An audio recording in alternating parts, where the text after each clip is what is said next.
Nah,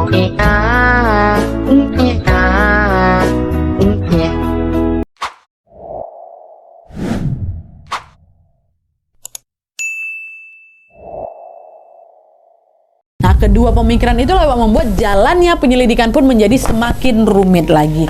Orang mereka aja belum berhasil nangkap pelaku, kok ini malah saksi satu-satunya, saksi utama nih tewas pula.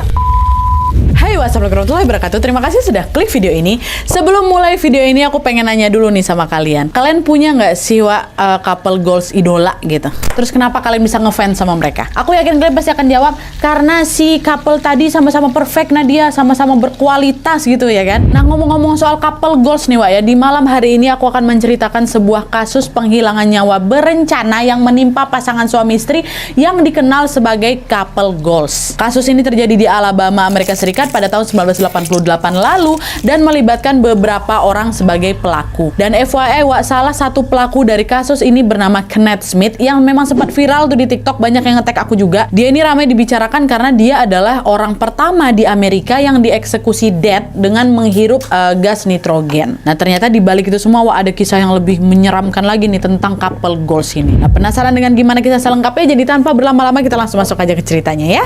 Check it out.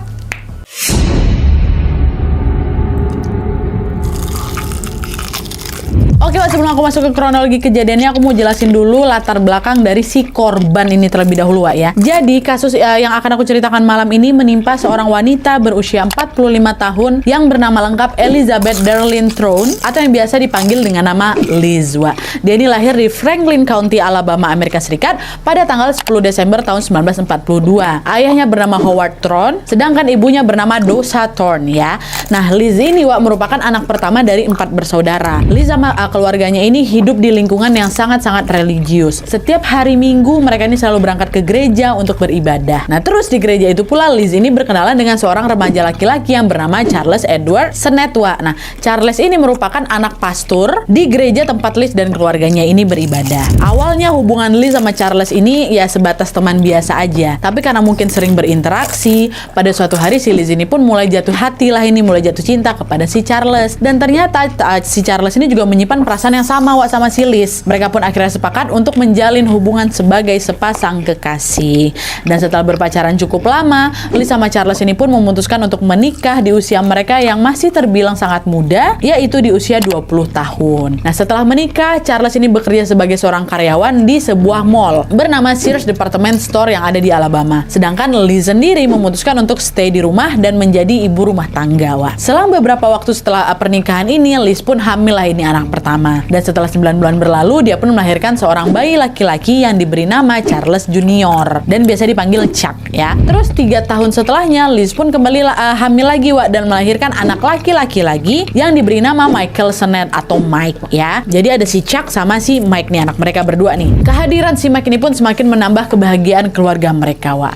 Tapi berbeda dengan pernikahannya yang berjalan lancar-lancar aja, di sisi lain sang suami atau si Charles ini perlahan dibuat jenuh sama pekerjaannya yang ada di mall itu. Hal ini terjadi karena karirnya Charles tuh ya mentok di situ aja, Wak. Dia tuh nggak pernah naik gaji, nggak pernah naik jabatan juga. Nah, kejenuhan inilah, Wak, yang akhirnya membuat Charles pun berpikir untuk berganti profesi itu. Daripada jadi karyawan nggak ada hasilnya, gimana kalau aku jadi pastor aja nih? Mungkin aku tidak akan mendapatkan upah yang besar, tapi setidaknya aku bisa bermanfaat nih bagi orang lain, pikirnya si Charles kan. Dan selain berpikir kayak gitu, Wak, Charles ini juga terinspirasi untuk mengikuti jejak bapaknya yang merupakan pastor juga, ya kan? Akhirnya dengan cepat Charles pun merealisasikan keinginannya itu. Dia pun melayangkan surat resign lalu mendaftarkan dirinya di sebuah pelatihan keagamaan selama 3 tahun. Dan by the way, dari informasi yang aku dapat, kalau mau jadi pastor itu memang harus ikut pelatihan dulu gitu. Dan setelah lulus dari pelatihan itu yang selama 3 tahun ini, Charles pun bekerja sebagai pastor di sebuah gereja yang bernama Heaton Church yang ada di Alabama. Dan ternyata, Wak, profesi barunya itu malah membuka peluang baru lagi nih bagi karirnya si Charles, dimana pada saat itu dia pun mendirikan sebuah bisnis yang bergerak di bidang penyediaan peti mati, which is masih relate lah gitu sama kerjaannya di pastor kan. Dan tanpa disangka-sangka, Wak, bisnis itu pun meraih kesuksesan besar nih. Setiap hari Charles ini selalu disebutkan dengan urusan bisnis dan juga urusan yang ada di gereja. Ada pemesanan peti mati, ada juga urusan ibadah yang ada di gereja. Sibuk kali lah dia kan. Nah, kesibukan itu lama-kelamaan pun membuatnya tidak punya waktu lagi untuk quality time bersama keluarga kecilnya. Jangankan buat quality time, Wak, sekedar makan bareng berempat aja udah nggak ada waktu lagi dong. Nah, melihat suaminya yang sangat sibuk, Liz ini sempat beberapa kali negur, sayang, kamu nih kalau bekerja secukupnya aja lah, jangan terlalu sibuk kali. Ingat anak istri kamu yang ada di rumah tuh, kami semua butuhin kehadiran kamu sayang, kata si Liz. Tapi sayangnya di sini Charles sama sekali tidak mendengarkan teguran istrinya, Wak. Dia terus-terusan bekerja tanpa kenal waktu, hingga akhirnya pada suatu hari dia ini didiagnosa menderita depresi berat. Gegara apa? Gegara kelelahan bekerja, macam burnout gitulah, Wak. Nah, karena diagnosanya itu, dokter pun menyarankan Charles supaya beristirahat dan melepaskan salah satu kesibukannya. Kamu ada 2 kesibukan nih, nggak bisa kamu jalan dua-duanya, harus kamu lepas salah satu. Kamu pilih mana? Mau pilih jadi pastor atau kamu pilih jadi pebisnis? Dokter beranggapan bahwa apabila Charles ini tetap sibuk dengan keduanya, nanti penyakit mental kamu bakal sulit disembuhkan, kata dokter kayak gitu. Nah, mendengar saran dari dokter itu, Charles pun menurut, Wak. Dan dia memilih untuk meninggalkan pekerjaannya sebagai pastor dan tetap menjalankan bisnis peti matinya tadi. Dia memilih untuk menjadi pebisnis peti mati gitu kan. Awalnya semua berjalan baik-baik aja, Wak. Hingga akhirnya pada suatu hari Charles lagi-lagi diterpa sebuah masalah besar. Kalau dulu dia mengalami masalah mental akibat depresi berat itu, kali ini dia dihantam masalah ekonomi karena bisnisnya tadi mengalami kebangkrutan gegara terlilit utang. Parahnya lagi, Wak, bisnis yang bangkrut itu ternyata juga berdampak pada kondisi finansial keluarganya. Dimana waktu itu Charles ini kehilangan sumber pendapatan dan menjadi tidak bisa menafkahi anak istrinya seperti dulu lagi. Kayak jatuh miskin kali lah mereka ini, Wak. Nah, di sisi lain, Liz, sang istri ini yang nggak tahan, Wak, melihat rumah tangganya yang kekurangan. Hingga akhirnya Liz pun yang tadinya ibu rumah tangga ini terpaksa harus mencari pekerjaan. Dia melamar di berbagai tempat sampai akhirnya dia diterima sebagai sekretaris di sebuah perusahaan, ya. Nah, setelah Liz ini bekerja di sana, ekonomi keluarga mereka secara perlahan-lahan mulai membaik tuh, Wak. Tapi di sini Charles masih belum kerja lagi, Wak, ya. Dia stay di rumah, cuma si Liz saja yang kerja. Dan seiring dengan membaiknya finansial keluarga mereka, kondisi mental Charles yang depresi tadi itu pun juga sudah mulai stabil lagi. Dan karena mentalnya ini sudah stabil, Wak, Charles pun terdorong lagi nih untuk kembali lagi ke kesibukan lamanya, yaitu apa? Menjadi pastor, Wak. Bisnis bangkrutnya nggak dilanjutinnya lagi, dia pure cuma mau jadi pastor aja. Dan setelah segalanya sudah membaik inilah, Wak, situasi di keluarga mereka ini pun juga sudah kembali harmonis lagi seperti dulu. Sayangnya hal itu juga tidak berlangsung lama karena pada suatu hari ada sebuah kejadian yang mengenaskan yang harus menimpa Liz, Wak. Apa yang terjadi? Masuk.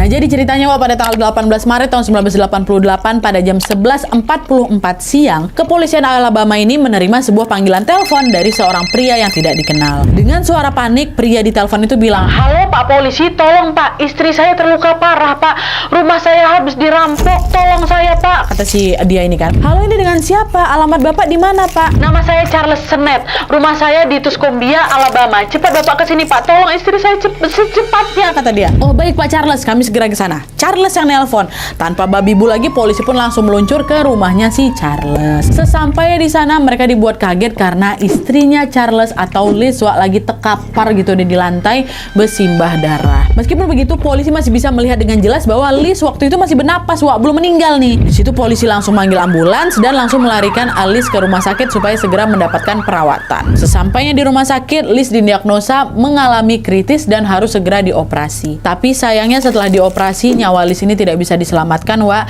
dan dia dinyatakan meninggal dunia.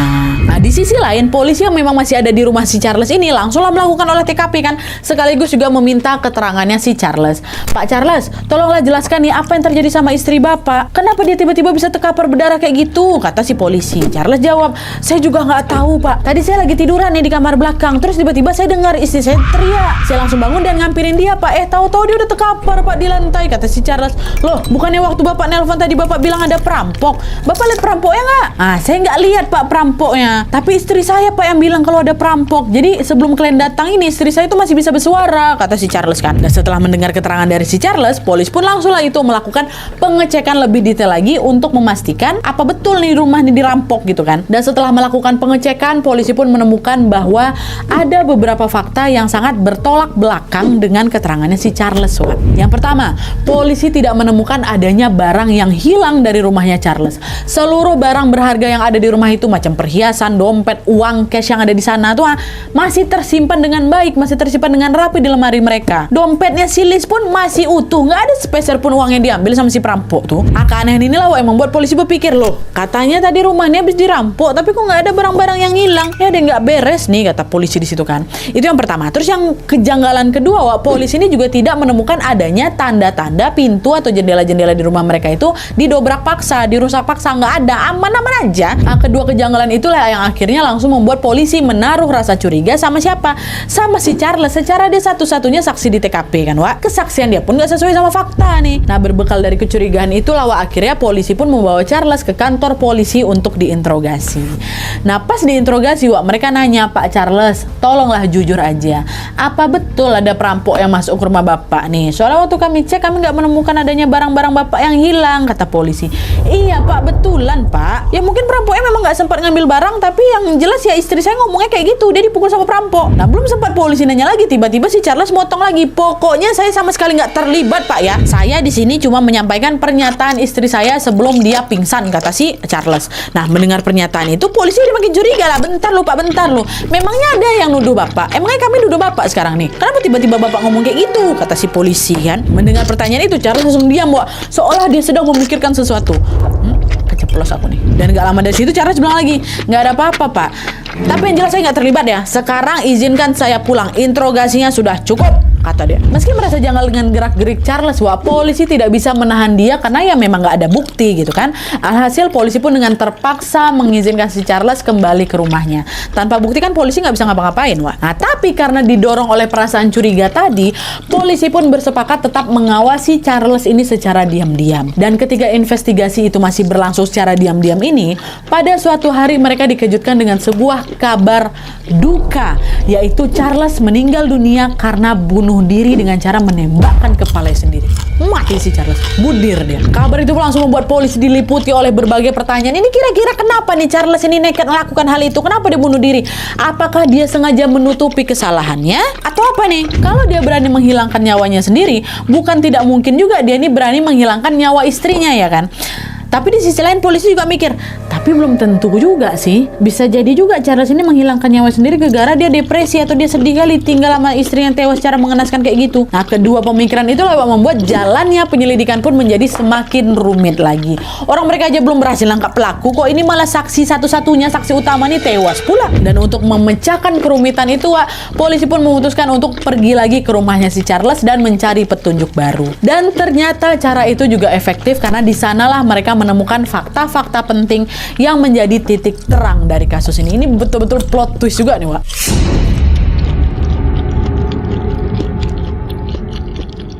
Nah, setelah mendengar Charles tewas bunuh diri, Wak, polisi pun kembali lagi mendatangi alamat rumahnya kan. Setibanya di sana, polisi bertemu dengan salah satu anaknya Charles, anak tuanya, namanya si Chuck tuan, si Charles Junior. Di situ polisi nanya, anakku, Chuck, apakah bapakmu ada masalah akhir-akhir ini? Kenapa dia tiba-tiba ngilangin nyawanya sendiri, nak? Kamu tahu sesuatu nggak? Kata polisi. Chuck jawab, Pak, setahu saya bapak saya ini nggak pernah punya masalah apa-apa lah, Pak. Tapi memang ada sesuatu yang aneh sama perilaku dia beberapa hari belakangan ini, Pak. Hah, aneh gimana nih maksud kamu? Kata polisi lagi. Jadi nih, Pak ya, beberapa hari setelah ibu saya tewas, bapak ini tiba-tiba ngaku sama kami kalau dia punya wanita selingkuhan namanya Doris. Saya nggak kenal siapa Doris itu, nggak pernah juga dibawa ke rumah, nggak pernah ketemu lah. Tapi sepertinya kematian ibu saya ini adalah apa hubungannya sama perselingkuhan itu. Tapi saya sendiri juga belum yakin, kata si Chuck kayak gitu. Nah, setelah mendengar keterangan ini, polisi pun langsung lah itu mencari tahu tentang siapa si Doris ini kan, selingkuhan bapak ini kan. Di mana alamat dia? Dan setelah ketemu, Wak, dengan cepat mereka pun langsung mendatangi Doris dan langsung menginterogasinya. Halo, Ibu Doris, apa betul kamu ada hubungan sama Charles? Oh iya, Pak, saya punya hubungan dekat sama Charles. Ngaku si Doris. Kalau begitu, apakah kamu tahu kenapa dia menghilangkan nyawanya sendiri? Kenapa si Charles ini bunuh diri? Oh, kalau gitu saya nggak tahu, Pak. Tapi beberapa hari sebelumnya, Pak, dia tuh pernah cerita memang ke saya kalau dia baru aja ngabisin nyawa istrinya, Pak. kata si Doris. Nah, tepat setelah mendengar jawaban itu, polisi pun langsung merasa dugaan mereka selama ini ternyata betul lah kan, betul kan? Pelaku dibalik kematian Liz itu si Charles nih. Dan karena masih penasaran lagi, wah polisi nanya lagi, nah terus kamu tahu nggak kenapa Charles ini tega ngabisin nyawa istrinya sendiri? Apa ada hubungannya dengan hubungan kalian? Nah, disitulah wak Doris pun akhirnya bercerita bahwa Charles melakukan aksi keji itu karena dia terlilit hutang dengan nominal yang sangat besar dan tidak bisa membayarnya. Karena alasan itulah wak Charles pun berencana untuk menghilangkan nyawanya si Liz demi mendapatkan uang asuransi. Belum cukup sampai di situ aja, Wak. Doris ini juga bilang bahwa si Charles ini tidak melakukan aksi keji itu sendirian. Dia meminta bantuan kepada salah satu kenalannya, yaitu seorang laki-laki yang masih berusia 21 tahun bernama Billy Gray Williams. Ah, ini beda lagi nih namanya, Billy ya. Dan untungnya Boris tahu pula di mana Billy ini tinggal, Wak. Dia pun segeralah memberitahu hal itu kepada polisi. Tanpa berlama-lama lagi, polisi pun langsunglah itu memburu si Billy ini dan membawanya ke kantor polisi untuk diinterogasi juga. Nah, pada saat proses interogasi ini berlangsung, Billy sangat kooperatif, Wak, dan dia mengakui bahwa memang Pak, saya sudah terlibat dalam kematiannya Elizabeth atau Liz. Dan selain itu, Billy juga menjelaskan awal mula keterlibatannya dalam aksi kriminal ini. Nah, sekarang aku akan menjelaskan kronologi dari Billy atau kronologi pada saat kejadian itu berlangsung ya. Nah, jadi Wak, beberapa waktu sebelum kejadian, Charles ini pernah tiba-tiba datang menemui si Billy. Dia bilang, Billy, aku butuh bantuan kamu. Kamu mau nggak bantuin aku? Bantuan apa ya Pak Charles? Kata dia. Bantu aku mengakhiri hidup istriku. Misi ini nggak gratis kok. Aku bakal bayar kamu dengan upah yang sesuai. Kata siapa Charles tiba-tiba kan? Dengar permintaannya langsung ditolak mentah-mentah sama si Billy, Wak. Nggak bisa lah Pak. Ada-ada aja Bapak. Ini saya nggak pernah lo ngilangin nyawa orang. Lagi pula kenapa Bapak mau ngabisin nyawa istri Bapak sendiri, ha? Kalian selama ini baik-baik aja, kami tengok kalian di gereja juga macam couple goal sekali. Kami lagi ada masalah keluarganya nih Billy. Saya udah nggak sanggup lagi hidup sama dia. Makanya kamu mau ya jadi eksekutornya ya? Tolonglah bantuin saya, kata si Charles lagi. Woi Pak, nggak bisa Pak, nggak mau saya. Tapi meskipun sudah ditolak-tolak terus dengan tegas, Wak, rupanya Charles ini juga nggak pantang menyerah. Dia terus-terusan itu membujuk si Billy agar dia ini mau menjadi eksekutor penghilangan nyawa sang istri. Nah, karena terus-terusan dipaksa, goyang si Billy ini.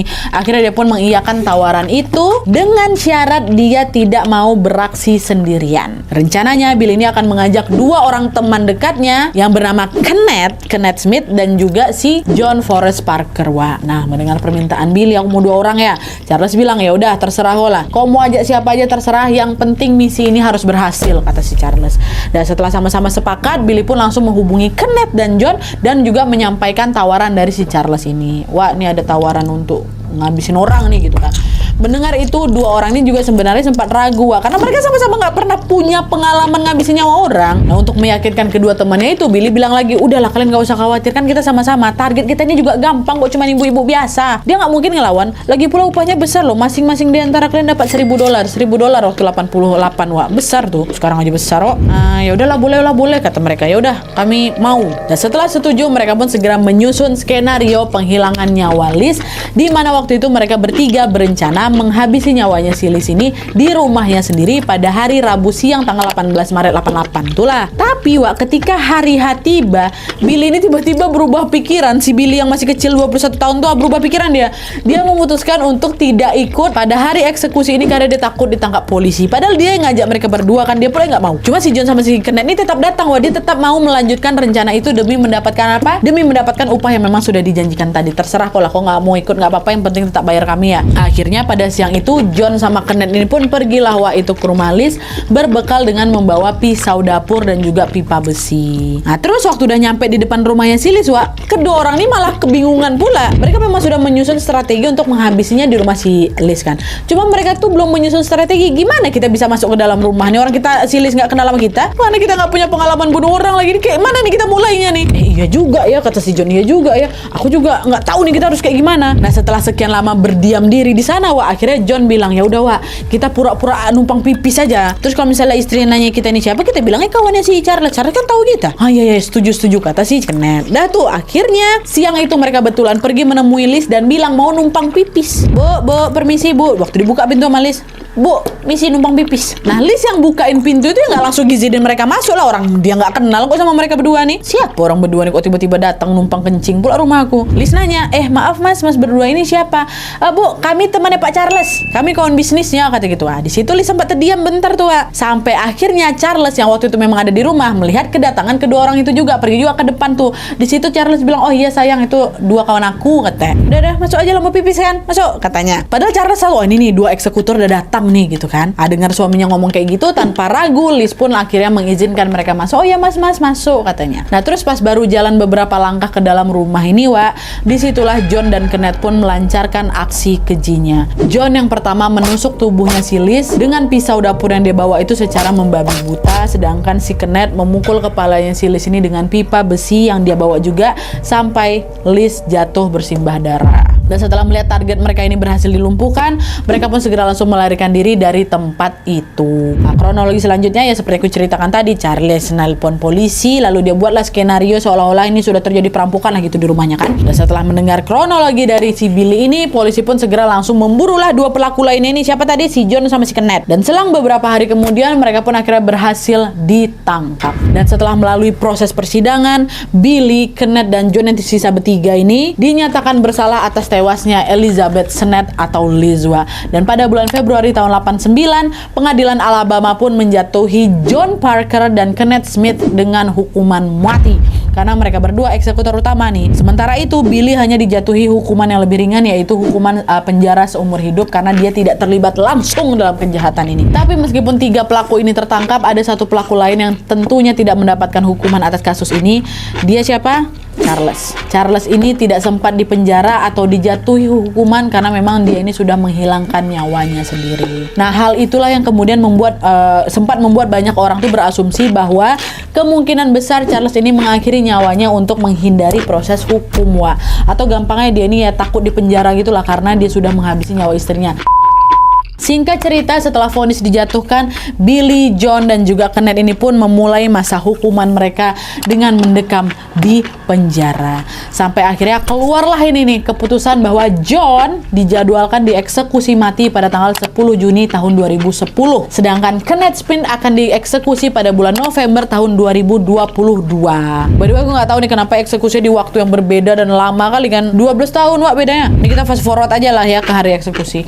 Nah, tibalah tanggal 10 Juni tahun 2010, John pun dieksekusi mati dengan cara disuntik mati nih. Lalu baru 12 tahun kemudian, tepatnya di bulan November tahun 2022, Kenneth yang sudah berusia 56 tahun juga dieksekusi dengan cara yang sama, yaitu disuntik mati. Tapi berbeda dengan John yang langsung tewas setelah disuntik itu, si Kenneth setelah disuntik sama cairan mematikan, nggak mati-mati dia, masih hidup dia. Nah, kegagalan itulah yang akhirnya membuat tim pengadilan mengundur jadwal eksekusi Kenneth sembari mereview ulang atau mereview kembali undang-undang mereka terkait dengan suntik mati. Karena ternyata ada orang disuntik mati nggak mati gitu. Dan setelah review undang-undang ini selesai, pengadilan Alabama pun memutuskan bahwa eksekusi Kenneth Smith ini jatuh pada tanggal 25 Januari tahun 2024 lalu dengan cara baru, yaitu menghirup gas nitrogen beracun. Dan ketika hari tiba, Kenneth pun menjalani eksekusinya dengan menghirup gas nitrogen tadi selama 20 menit sebelum akhirnya dia pun dinyatakan tewas. Setelah tewas, Kenneth pun langsung menjadi pembicaraan di mana-mana karena eksekusi ini merupakan cara pertama kalinya yang digunakan di Amerika, bahkan juga di seluruh dunia, cara eksekusi mati kayak gini ya. Dengan kata lain, si Kenneth ini menjadi orang pertama yang dieksekusi mati dengan cara itu. Nah, itulah dia alasan kenapa nama Kenneth Smith ini sempat viral di sosial media pada awal tahun 2024 kemarin, gegara eksekusi ini sebenarnya. Dan cerita dibalik kenapa dia dieksekusi mati itu ya kasusnya si Elizabeth Sennett ini, kasihan ya. Oke, jadi itu tadi kasus kriminal yang menimpa Elizabeth Sennett. Kasus ini memang betul-betul bikin siapapun yang dengarnya kesel sih. Cuma gara-gara mengincar uang asuransi, Charles ini tega menyewa pembunuh bayaran untuk menghabisi Liz yang notabene-nya istrinya sendiri. Yang notabene-nya mereka berdua ini dianggap sebagai couple goals di tempat mereka tinggal. Kalau misalnya kalian notice, kasus kriminal terkait asuransi ini memang sangat sering sekali terjadi ya. Dan biasanya lagi pelaku kasus asuransi ini orang-orang terdekat korban, entah bapaknya, entah anaknya, entah istrinya, entah suaminya, macam Prince Charles-nya. Memang betul, Wak, manusia ini kalau udah buta sama duit, gelap mata, bisa dihalalkan ya segala cara. Mana nggak dapat hukuman pula dia lagi tuh. Tapi di sisi lain aku juga pengen nanya nih sama kalian, apakah hukuman yang dijatuhkan kepada Kenneth, John sama si Billy itu sudah setimpal dengan kejahatan yang mereka lakukan? Atau sebaiknya mereka ini nggak usah dihukum mati karena mereka ini bukan dalang utama? Dalang utamanya kan udah dead duluan kan? Nah, tulis pendapat kalian di kolom komentar di bawah. Dan selain itu juga jangan lupa kalau misalnya ada saran-saran topik kriminal atau biografi atau juga sejarah yang pengen aku ceritakan di channel ini, kalian tulis aja di link yang aku taruh di description box di bawah, Wak, ya. Oke, Wak, jadi sekian dulu videonya. Terima kasih banyak yang sudah menonton, terima kasih banyak yang sudah join membership, terima kasih banyak sudah super thanks, terima kasih banyak yang sudah like dan komen. Kalau kalian suka video ini, klik like-nya, jangan lupa komen di bawah untuk ide dan saran-saran selanjutnya.